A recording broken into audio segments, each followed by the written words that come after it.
Welcome, listeners, to Off Over 50 and Fired and Now What with Linda and Shelley. We're now in season 2, Shelley. Can you believe it? And we're starting off our topic series by discussing the ins and outs of job boards. Yeah, it's nice to be back. Are you ready, Linda? I'm ready to go. All right, but before we begin, let's start with our wine recommendation. No, Shelley. The summer isn't over yet.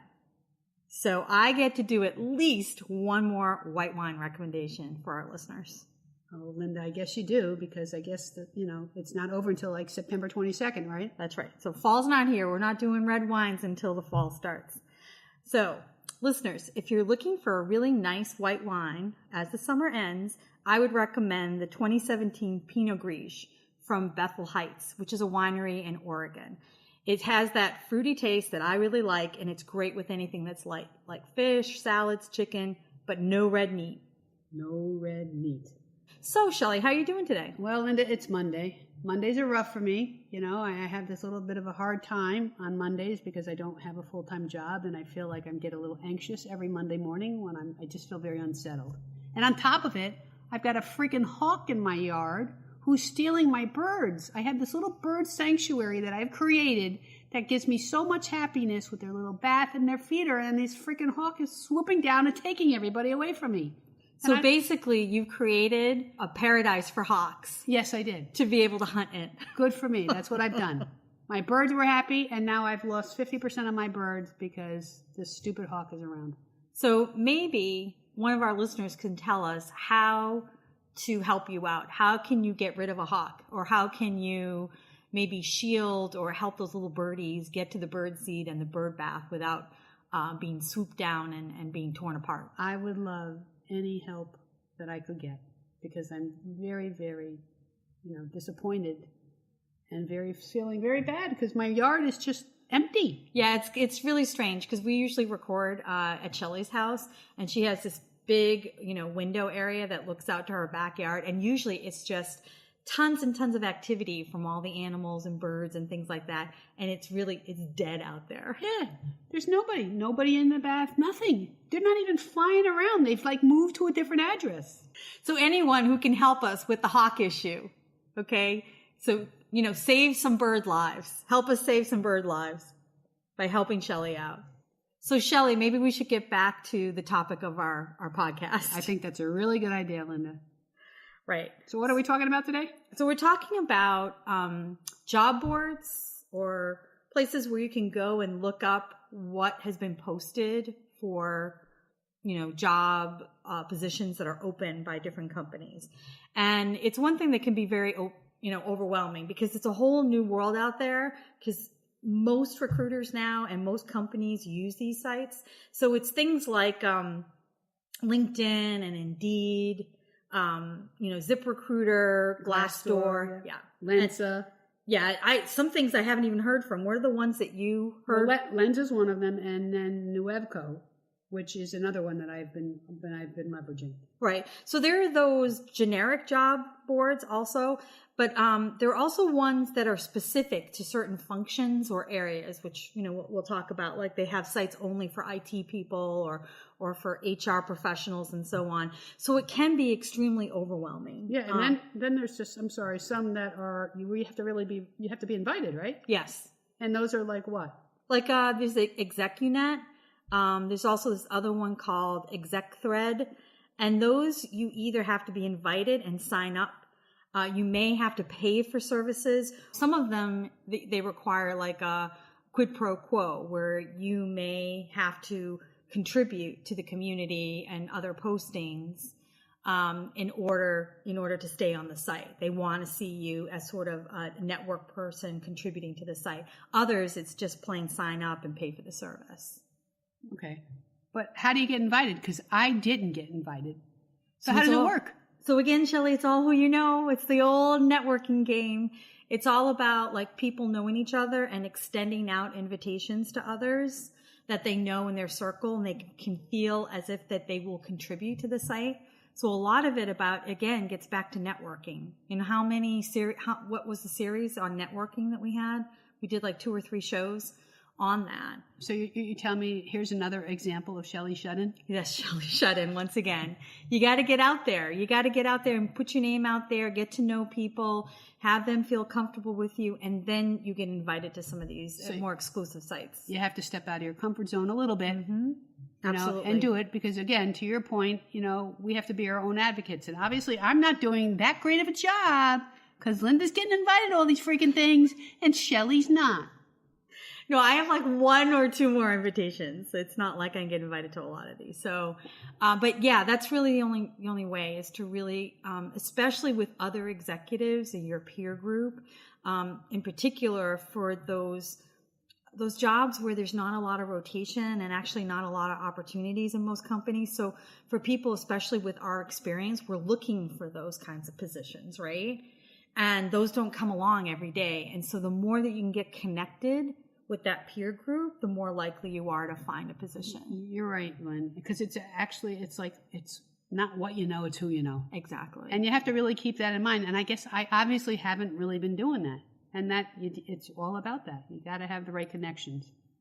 And not only that, it's just to even know about some of these placement services. So not even the executive ones, but if your outplacement service has one of these, you should be leveraging that also.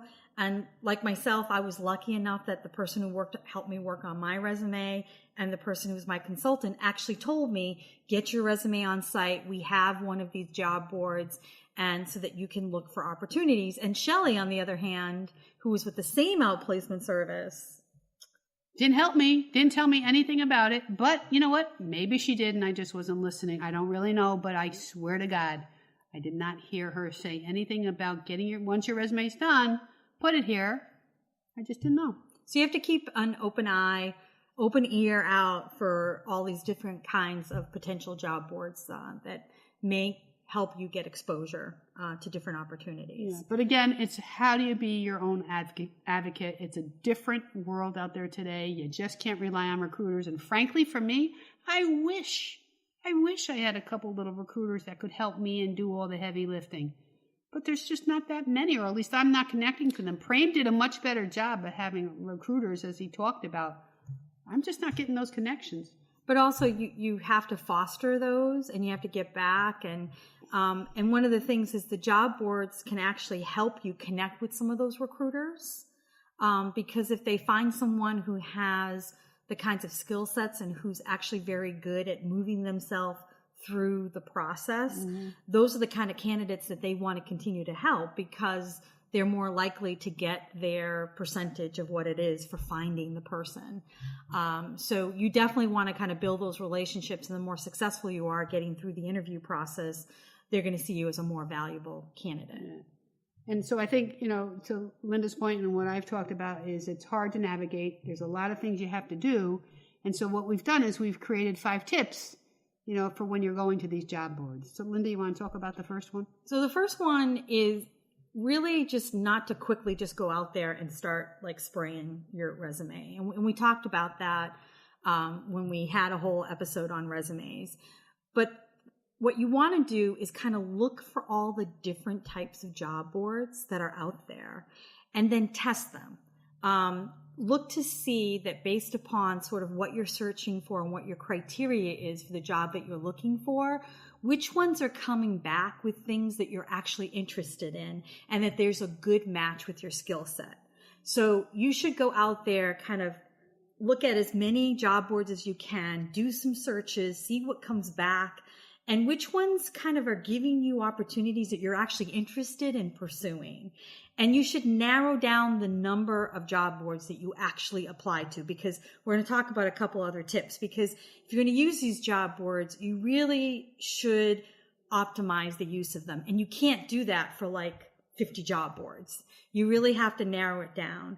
And again, as we talked about, there's sometimes job boards that are specific to your profession and what you're looking for. Like for an example, if you're into the nonprofit area, there's a job board called Idealist. And so it really helps you when you look for those niche sites that are aligned with the opportunities that you're looking for. It kind of narrows that haystack down. It makes it smaller, right, for finding those kinds of jobs. Yeah, you're sifting through and already getting that, so your alerts are a lot more effective at what you're really looking for. And I think the other thing too, if we think about the second principle or whatever is, taking the time to create a profile. And I know, Linda, as always, you've been better at it than me. Right. So when I get on a job site, they usually ask if you want to create a profile.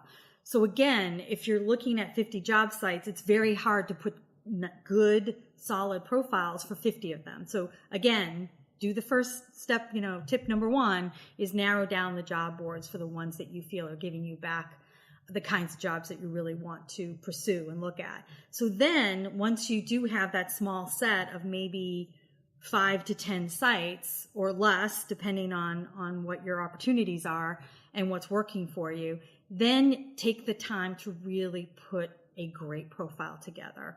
Like making sure that the profile kind of really highlights the key skills and what you're looking at, because the recruiters and the companies actually have different algorithms that they're using to look through, and they'll actually just contact you based on your profile that you don't even have to apply for the job.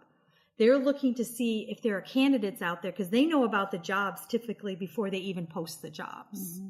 So if you have a really great profile, you actually may be identified for a job opportunity even before it gets posted onto the site or as the job is being posted. Yeah. And one important component about that is as you're creating your profiles, make sure you're saving them and finishing them, because I've been really bad at, saving and completing my profiles. I'm pissing and moaning to Linda, you're getting all this stuff. I'm getting nothing. And then we went back in and we looked at a couple of the job site things, and I didn't finish them. They're incomplete, so no wonder why nobody's getting back to me, because I'm Shelley incomplete. So I was telling Shelley that I really liked the responses I was getting back from one of these particular job boards. And I said, well, haven't you been getting these notifications? And Shelley's like, no, I haven't. She got really upset. I said, well, let's go look on the site to see how your settings are on your profile. And lo and behold, she had not completed one step of her profile. No. And I think that's another thing you need to think about is, how do you stay diligent? How do you make sure you're writing your little notes, that you got your little things to do list that says, you know what, if I'm in one freaking job site, I have to stay there and do start to finish. I have to check off that I've now finished my, my profile, or I've looked up and found the ones I really like, whatever.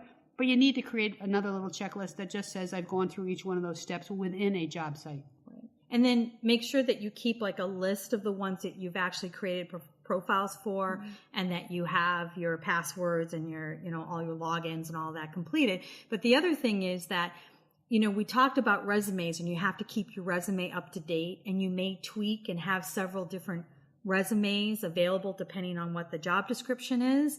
And once again, you want to go back to those sites. You don't want to have a stale resume on your job site. So you want to make sure that you go back, update your profile, update your resume as you go in. Mm-hmm. And then you also want to set up your alerts, right? So once you've done those things, you've refreshed and made sure your profile is really saved and complete, you want to set up your alerts so you're starting to get better things, right? Right. More relevant. Yes, and you have to make sure, actually, a lot of the sites will let you do like multiple alerts. So you don't just have to choose one job title or choose, one kind of location that you're interested in. You can actually set up several different ones, and then they will send you batches based upon each of those job alert profiles. And one thing that we also noticed is be careful about the kinds of position descriptions and or titles that you include in your alerts. Because what we found is that different companies kind of see titles in different ways.